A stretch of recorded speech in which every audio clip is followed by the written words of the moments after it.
السلام علیکم. Programme special talk میں میاں سیف الرحمان حاضر خدمت.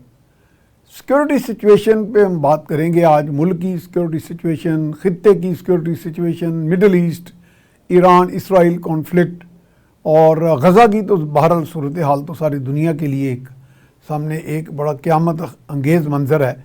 وہ بھی دیکھا جا رہا ہے. یونائٹڈ نیشنز کا جو سیکورٹی کونسل بظاہر نام لیا جاتا ہے جی, سلامتی کونسل, عملاً تو وہ ایک تباہی کونسل بن گیا ہے کہ دنیا میں اس طرح نسل کشی ہو رہی ہے اور فلسطینیوں کے ساتھ کس طرح کی زیادتیاں ہوئیں. قیامت انگیز منظر ہے وہاں. بچے جو ہیں وہ ان کی شہادتیں کتنی ہوئی ہیں, 34-35 ہزار تو رپورٹڈ ڈیتھس ہیں, لیکن ویسے تباہی اس سے بہت بڑی ہے. تو یہ ساری صورتحال, اس میں پاکستان کا کیا یہاں پہ فال آؤٹ ہم بھگت رہے ہیں, یا ہماری کیا خارجہ پالیسی ہونی چاہیے, کس ڈائریکشن میں ہمیں جانا چاہیے, دنیا کے کیا اس وقت چیلنجز ہیں, اسی حوالے سے. تو آج ہم نے اسٹوڈیو میں مدعو کیا جناب بریگیڈیئر لیاقت علی طور, ریٹائرڈ سینئر تجزیہ کار, جو اس حوالے سے ہم ان سے بات کریں گے. سر ہم آپ کو ویلکم کرتے ہیں. اچھا سر, یہ صورتحال کچھ خطے کے اندر کوئی خطہ زیادہ کوئی وولٹائل ہو گیا ہے. ویسے تو وولٹیلٹیز کی کبھی بھی ختم نہیں ہوئی. جیسے ہم پاکستان میں بیٹھے ہوئے, کبھی ہم تو ہمیشہ مشرقی فلینک اور ہوتے تھے کہ جی یہاں بھارت در اندازی کرتا ہے, آئی بال ٹو آئی بال ہو جاتا ہے. مغربی سرحد بھی کوئی ہماری کوئی وہی صورتحال ہے. اب پچھلے دنوں ایران نے بھی ہمارے ساتھ کھلواڑ کیا, خیر ہم نے بڑا اچھا ریٹارٹ بھی کیا. تو سر ویئر ڈو وی اسٹینڈ, اور پرٹیکولرلی میں سمجھ رہا ہوں کہ اگر ہم ایران سے شروع ہو جائیں کہ یہ جو ایران نے کہا کہ جی ہمارا رائٹ آف ریٹیلیشن تھا جو جائز, تو ہمارے جو سفارت خانے میں دمشق میں اسرائیل نے کارروائی کی. لیکن اس سے پہلے سر آپ پس منظر میں رکھیں کہ جنرل قاسم سلیمانی کا بھی جو ایک باقاعدہ شہادت ہوئی. جناب جی ہاں, بسم اللہ الرحمن الرحیم. دیکھیے, ایک تو یہ بات بڑی واضح ہے کہ یہ جو ویسٹرن الائنس ہے جی, نیٹو اور اس کے لیڈرز, ٹھیک ہے, یہ اس علاقے میں بہت دیر تک جو اینگلو سیکسنز کی حکومت رہی ہے برطانیہ کی, ٹھیک ہے, تقریباً 200 سال آپ کہہ سکتے ہیں, جن میں پنجاب کے تقریباً 90 سال ہیں. پنجاب کے اوپر جو انہوں نے نیکس کیا, اور 1848 میں 99 ایئرز بن جاتے ہیں, ٹھیک ہے, پنجاب کے اوپر جو ان کی حکومت تھی. تو یہ جو علاقہ ہے اس کی بہت ہی زیادہ جغرافیائی اور سیاسی اہمیت ہے, اس لیے کہ جو دنیا کی ٹریڈ ہے وہ ساؤتھ چائنا سی سے ہو کر سویز کنال کے تھرو اٹلانٹک تک جانے والا جو رستہ ہے, ٹھیک ہے, اس کے اوپر ان کا تسلط رہا ہے. ٹھیک ہے, کیونکہ یہ انڈیا پہ بھی قابض تھے, یہ فلسطین پہ بھی قابض تھے, یہ دوسری پہلے برطانیہ کی بات کر رہا ہوں. اور جو امریکہ میں جا کر اینگلو سیکسنز نے وہاں پہ حکومت بنائی, تقریباً 2-2.5 کروڑ ریڈ انڈینز کا صفایا کر کے, وہ بھی تو بہت سارے ایسے لوگ تھے جو برطانیہ کی جیلوں سے بھیجے گئے تھے جو بالکل اسی طرح جیلوں سے نکال کر 217 بندے جو سڈنی میں لینڈ کیے, وہ سب سے پہلے انہوں نے وہاں پہ ایبوریجنیز کا صفایا کیا, بالکل, اور وہ آسٹریلیا پہ قابض ہوئے, نیوزی لینڈ پہ قابض ہوئے, تسمانیہ پہ قابض ہوئے. یہ آپ نے بڑا اچھا کیا کہ آپ نے وہ ہسٹری بتا دی کہ لوگوں کو یہ نہیں علم کہ یہ اسی کا ہی سارا آگے چل رہی ہے انہی کی. ہاں جی. پھر انہوں نے برطانوی جمہوریت کے طرز کی تھوڑی سی ڈیفرنٹ اس سے جمہوریت قائم کر لی امریکہ کے اندر, اور جو امریکہ نے جنگ آزادی لڑی یہ جمہوریت قائم کرنے کے لیے, وہ تاج برطانیہ کے خلاف لڑی. ہاں جی. لارڈ کارنوالیس جنرل تھے جنہوں نے سرنڈر کیا امریکہ کے اندر 10,000 سپاہیوں کے ساتھ, اور لارڈ کارنوالیس کو اس کے بعد پہلے آئرلینڈ کا گورنر جنرل اور پھر انڈیا کا گورنر جنرل بنا دیا گیا. اور لارڈ کارنوالیس نے ہی ٹیپو سلطان کے خلاف کیمپین کی.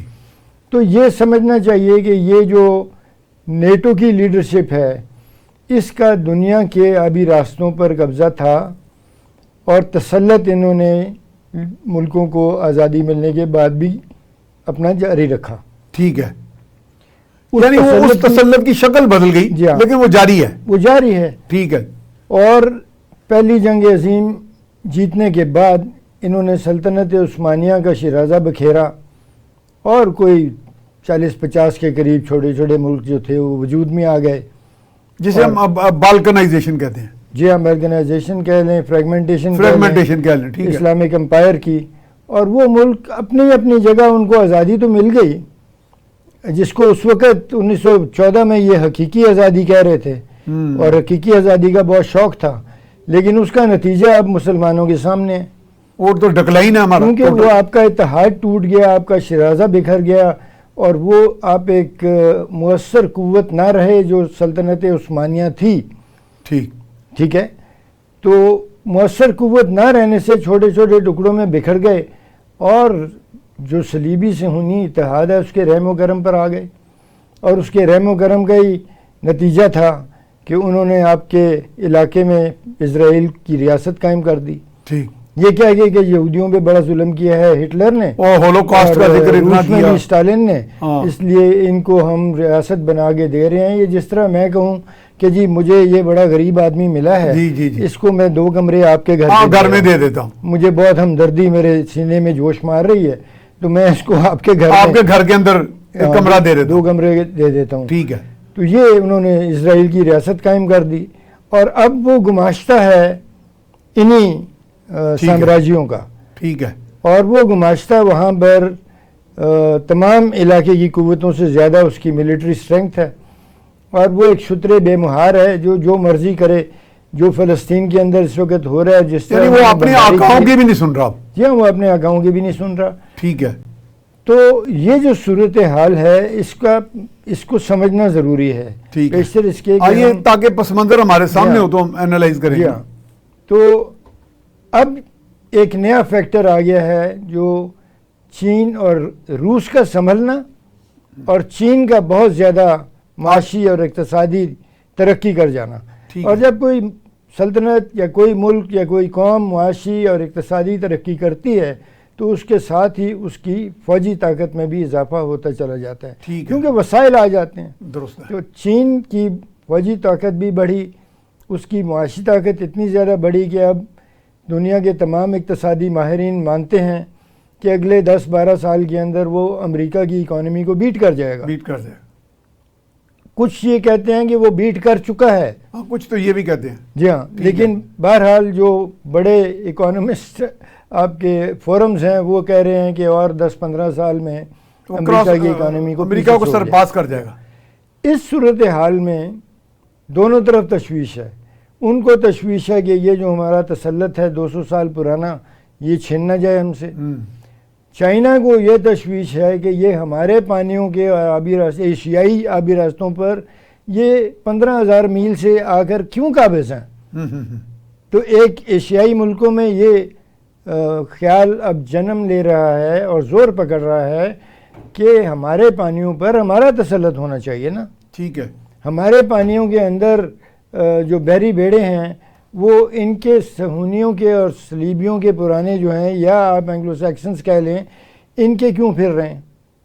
ہاں تو یہاں تو انڈین بحر ہند میں ہیں ان کے بیڑے کھڑے ہیں، اور سنا کہ گلف میں بہت ہیں ان کے خلیج میں. یہ سارے جو عوامل ہیں یہ اب ایک دوسرے کے خلاف عمل پیرا ہیں، اور دنیا آہستہ آہستہ کسی بڑے تصادم کی طرف بڑھ رہی ہے جس کو کہ آپ تیسری جنگ عظیم کہہ سکیں گے. ویسے تو تیسری جنگ عظیم لو انٹینسٹی وار تھی جو چل رہی ہے ابھی بھی، وہ اس حالت میں تو چل رہی ہے. وہ تو چل رہی ہے. ملکوں کے اندر آپ کہیں شورش ہے اور بغاوتیں ہیں اور حکومتوں کا اکھاڑنا پچھاڑنا چل رہا ہے. ہم نے دیکھا عراق کو تباہ ہوتے، سیریا کو تباہ ہوتے، لیبیا کو تباہ ہوتے، یمن کو تباہ ہوتے. اب توپوں کا رخ جو ہے وہ شاید ایران اور پھر بعد میں پاکستان کی طرف ہو گئے. پاکستان کا بھی قصور ہے کہ مسلمان ملک ہونے کے باوجود، وسائل کم ہونے کے باوجود آپ نیوکلیئر طاقت بن گئے. آپ دنیا کی 5ویں 6 بڑی فوج ہیں، اور آپ کے اوپر بھی اب بھی اسلامی دنیا کا ایک ستون ہے. ٹھیک ہے، ایک لیڈرشپ رول ہے آپ کا. رائٹ. تو پاکستان کو بھی روکنا ہے، اور اس کے لیے انہوں نے بھارت سے اتحاد کیا ہوا ہے، اور بھارت کو چین کے خلاف بھی کھڑا کرنا ہے. بھارت اس وقت ایک اور ابھرتی ہوئی اکانومی ہے، اور وہ بھی چین کے ساتھ مسابقت میں ہے. اور بھارت نے امریکہ کے ساتھ اپنی الائنس رکھی ہوئی ہے. پہلے کبھی کہا کرتے تھے کہ ہم نان الائنس موومنٹ کے علم بردار ہیں. اب وہ علم تو انہوں نے پھینک دیا اور دوسرا علم اٹھا لیا الائنس کا. تو ایسی صورت میں جب کہ چائنا کی طرف سے ان کو خطرہ نظر آتا ہے تو انہوں نے بھارت کے ساتھ بنا کے رکھی ہوئی ہے کہ کسی بڑے تصادم کے اندر بھارت ہماری طرف ہو.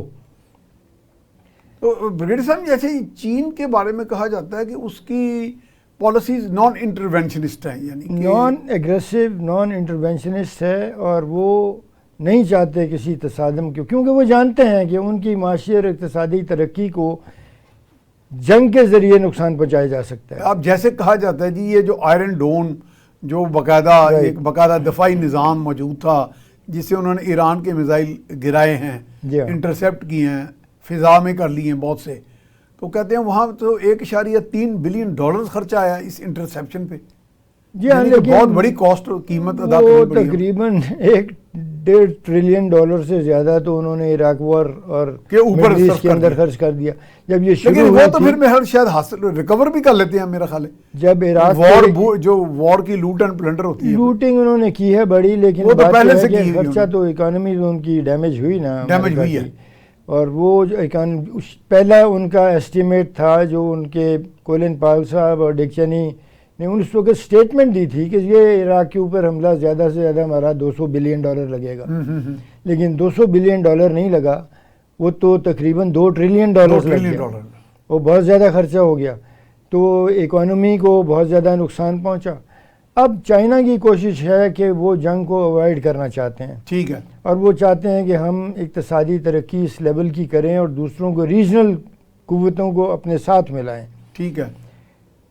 جبکہ ریجنل قوتیں جو ہیں ان میں سے کچھ کو انہوں نے اپنے ساتھ ملائے ہوئے پرانے سامراجیوں نے، اور وہ چاہتے ہیں کہ ان کا دنیا پہ تسلط قائم رہے، اور خاص طور پہ مسلمان علاقوں اسلامک امپائر جو ہے، جو کسی زمانے میں ان کا سب سے بڑا چیلنجر تھی، اس کو دوبارہ منظم نہ ہونے دیا جائے. یعنی جتنی بھی کاوشیں ہیں کہ وہ اسلامک ریوائول کے خلاف ہیں، بالکل خلاف ہیں جی. ایک آئیڈیولوجیکل کلیش ہے، اور منہ سے ان کے بھی کروسیڈ کا لفظ نکل جاتا ہے. میں تو علیہ اعلان کہہ رہا ہوں کہ یہ صلیبی سے ہونی کروسیڈ ہی کی ایک شکل ہے، لیکن وہ تو خود اپنے سلپ آف ٹنگ ہو جاتی ہے ان سے. وہ اپنے آپ کو کروسیڈر کہتے ہیں، اور یہ وہی علاقہ ہے فلسطین جہاں پر کروسیڈز کے حملے ہوتے رہے. جی جی. تو یہ مد نظر رکھنا چاہیے، اور خاص طور پہ پاکستانی جو ہماری نوجوان نسل ہے اس کو یہ بات بڑی کلیئر ہونی چاہیے کہ مسلمانوں کے اوپر جو فوج کشی ہوئی، مسلمانوں کی سلطنت کو توڑا گیا، اور پھر یہ فیصلہ کیا گیا کہ ان کو کسی صورت متحد نہیں ہونے دینا، ان کی دوبارہ کمبائنڈ پاور نہیں بننے دی جائے گی. یہ ان کا مشن ہے، اور اس مشن کی وجہ سے اب دیکھیں ایران اور اسرائیل کا جھگڑا ہوا، اسرائیل نے ان کی ایمبیسی پہ فائرنگ کی، ایران نے اس کا بدلہ لیا، اور اس کے جواب میں ایران نے میزائل پھینکے. لیکن میزائلز کو انٹرسیپٹ کرنے والے برطانیہ کے اور امریکہ کے ایئر فورس کے لوگ تھے، میزائلیں بھی تھیں، فائٹر ایئر کرافٹ بھی تھے جنہوں نے ڈرونز کو مار گرایا. اور اب کیا اصل صورتحال ہے وہ تو رپورٹس ابھی نہیں آئیں. کتنی ڈیمیج ہوا وہاں پر وہ بھی ہمیں نہیں پتہ، لیکن ڈینائل ہے کہ کوئی ڈیمیج نہیں ہوا، جو میرا خیال ہے کہ ماننا مشکل ہے، کیونکہ پینیٹریشن تو ہوئی ہے. اور میزائل یہ تو نہیں ہو سکتا کہ چلیں اگر انسانی جانوں کا زیان نہیں ہوا تو اکوپمنٹ تو وہ جو ہوا ہوگا نا. وہ جو متھ تھی کہ جی آگے یہ ناقابل تسخیر ہے، وہ متھ تو ختم ہوئی، اس کو تو ذکر پہنچی ہے بہت سخت. ٹھیک ہے. کیونکہ کچھ میزائلیں تو بہرحال پہنچ گئے. ٹھیک ہے. اور ابھی یہ صورتحال جو ہے میرا خیال ہے پوری دنیا کی جو لیڈنگ پاورز ہیں ان کو سوچنا چاہیے کہ انسانیت کے اور بڑے مسائل ہیں. جی. آبادی انسانوں کی بہت بڑھ چکی ہے، اور ایسی صورتحال میں ایک اور جنگ عظیم کا جو بوجھ ہے وہ دنیا نہیں اٹھا سکے گی. بہت زیادہ افراتفری مچے گی، اور اس کے اندر انسانیت کا بہت نقصان ہو جائے گا. تو اس لیے اس کو اوائڈ کرنا چاہیے، اور یہ جو تصادم ہے اس کو کنٹرول کرنا چاہیے. صحیح ہے. اور جو مسائل ہیں ان کو حل ہونا چاہیے. ورنہ اب اگر بڑی جنگ عظیم چھڑتی ہے تو تباہی، کیونکہ بہت سارے ملکوں کے پاس نیوکلیئر پاور ہے، اسرائیل کے پاس بھی نیوکلیئر پاور ہے، ٹھیک ہے، پاکستان کے پاس بھی نیوکلیئر پاور ہے، نارتھ کوریا کے پاس ہے، چائنا کے پاس ہے، روس کے پاس ہے۔ آج بھی روس کے پاس سب سے زیادہ نیوکلیئر ہتھیار ہیں دنیا میں۔ اچھا بریگیڈیئر صاحب، ہم جا رہے ہیں بریک پر۔ بریک کے بعد میں آپ سے 2 سوال ضرور کروں گا۔ ایک تو آپ نے کہا کہ کامن گراؤنڈ کوئی ہے کبھی، اگر سلطنت عثمانیہ سے ہٹ کے کبھی ہمارے اندر اتفاق یا اتحاد کا کوئی ایسا ایگزامپل جو ماڈل سامنے ہو۔ دوسرا یہ ہے کہ کانسپریسی تھیوری کی بات کی جا رہی ہے کہ جی یہ اسرائیل نے کوئی اپنے پراکسیز کے ذریعے ڈمسکس پر حملہ کرایا، ایران کے سفارت خانے۔ تو پھر ہم بریک کے بعد آپ سے دوبارہ اس پہ بات کریں گے۔ جی ناظرین، جا رہے ہیں بریک پر، بریک کے بعد دوبارہ حاضر۔ ہم آپ کو خوش آمدید کہتے ہیں۔ ہمارے ساتھ موجود ہیں جناب بریگیڈیئر لیاقت علی طور، ریٹائرڈ سینئر تجزیہ کار۔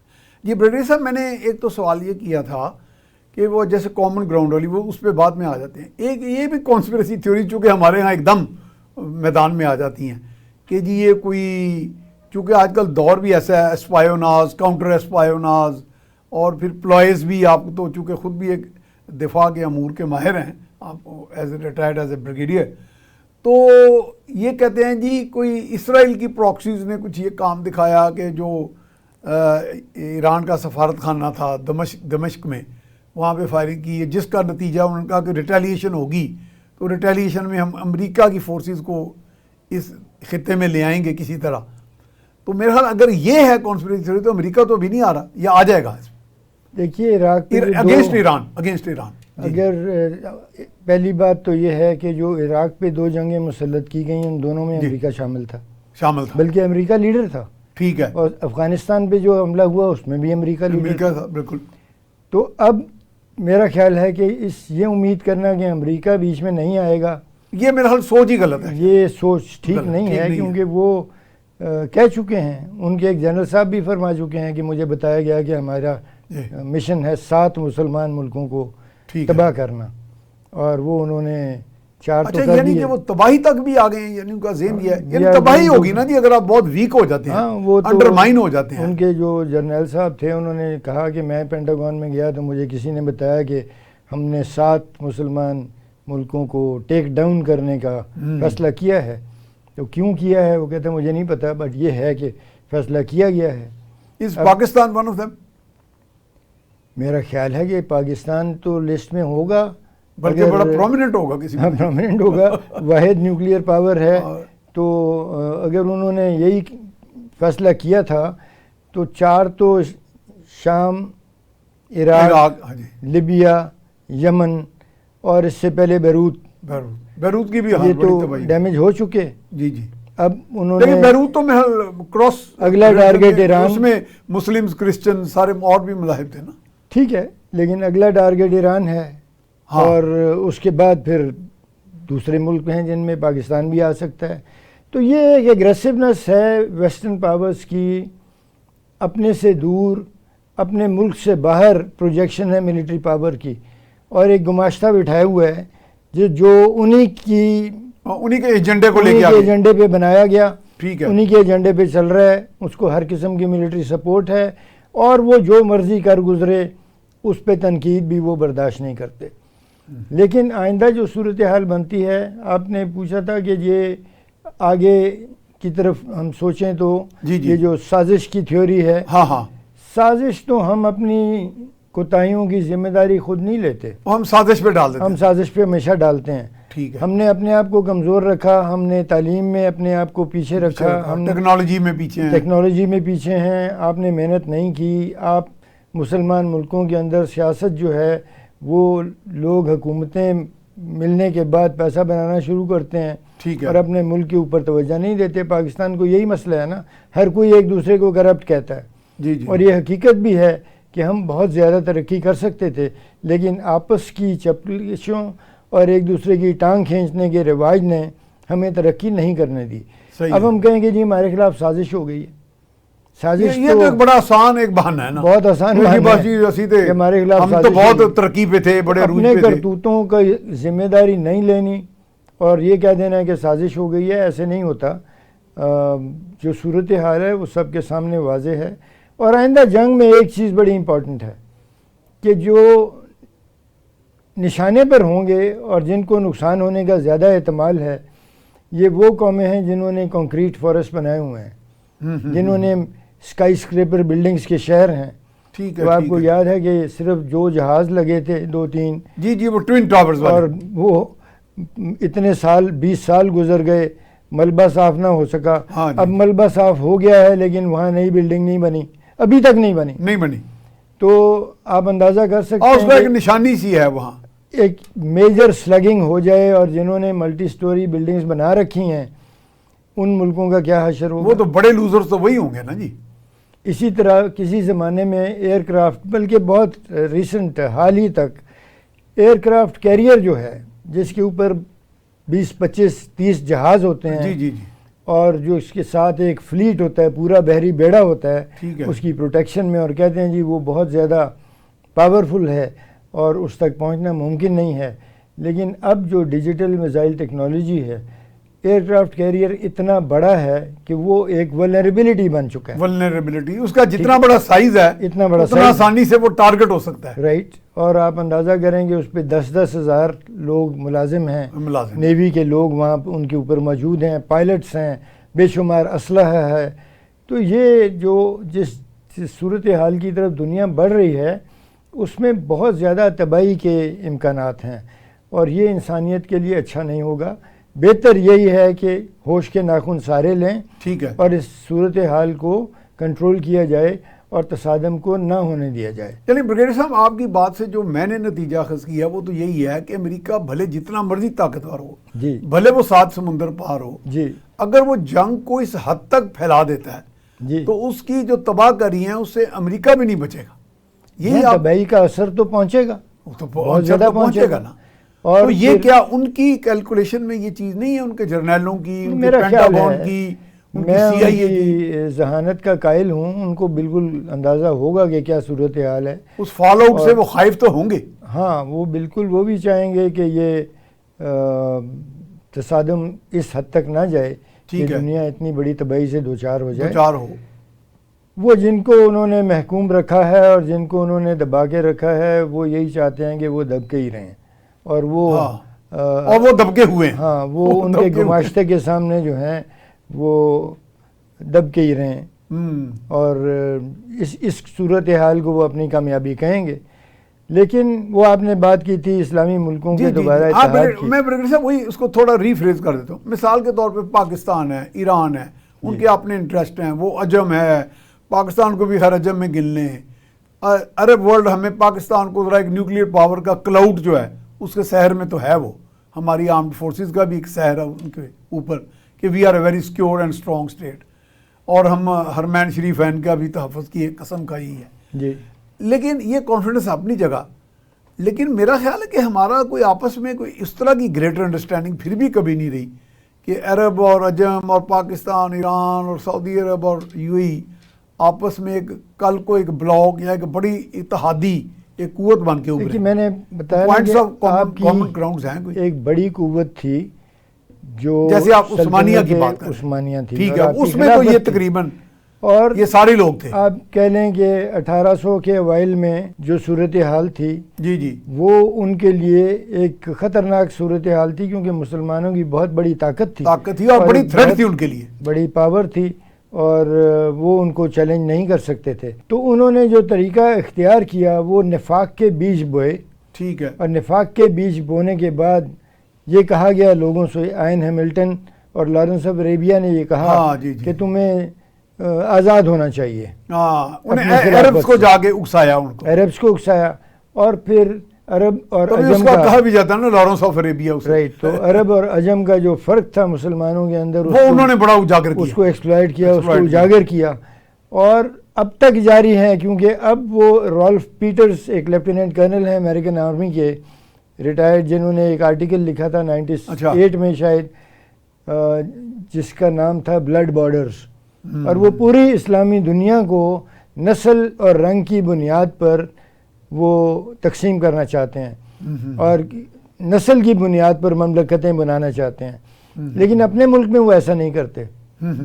وہاں تو وہ کہتے ہیں جی وہاں وہ ریڈ انڈینز کی اور آسٹریلین ایبوریجنیز کی اور نیوزی لینڈ اور تسمانیہ کے اندر جو ایبوریجنیز تھے جی ان کا تو ان کو نسل تباہ کر دیا. ان کے چند ایک بس بچے ہوئے ہیں وہ بھی اور اب وہ نہ ہونے کے بعد ہیں کہ ایکسٹنکٹ ہو چکے ہیں. ان کے جو بچے ہوئے ہیں وہ ڈینجرس اسپیشی ہیں, وہ انڈینجرڈ اسپیشی ہیں, انڈینجرڈ اسپیشی ہیں. اور ان وہ کو کہیں کہیں پیرافریز میں بستے ہیں, ان کو بطور نمونہ یا عجائب گھروں میں بٹھا کے دکھایا جاتا ہے کہ یہ اوریجنز تھے.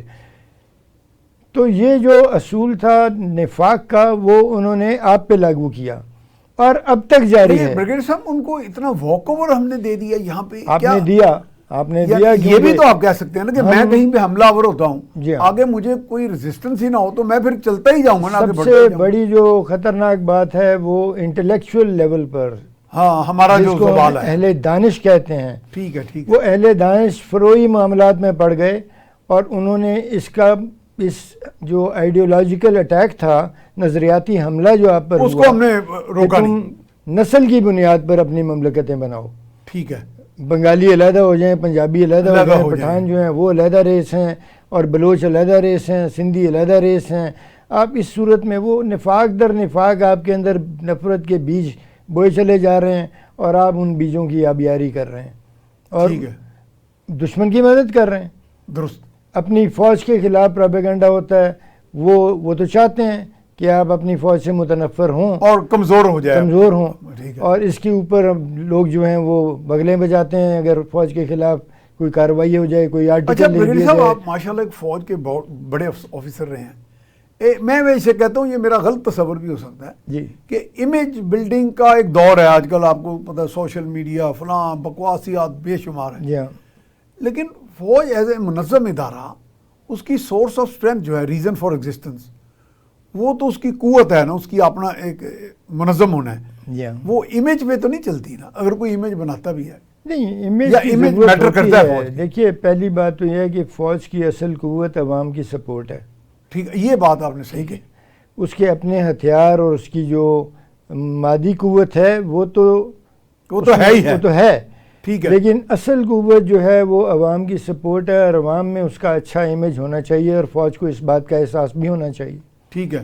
یہ جو واقعات ہوتے ہیں, لیکن آج کل یہ جو ہو رہے ہیں جی فلاں جھگڑا ہو گیا, اور جی فوج کے خلاف ایک دم شروع ہو جاتے ہیں. جی ہاں, وہ اس لیے کہ ایک فیشن بن گیا ہمارے اندر, سیاست کے اندر فوج کو ملوث کرنا.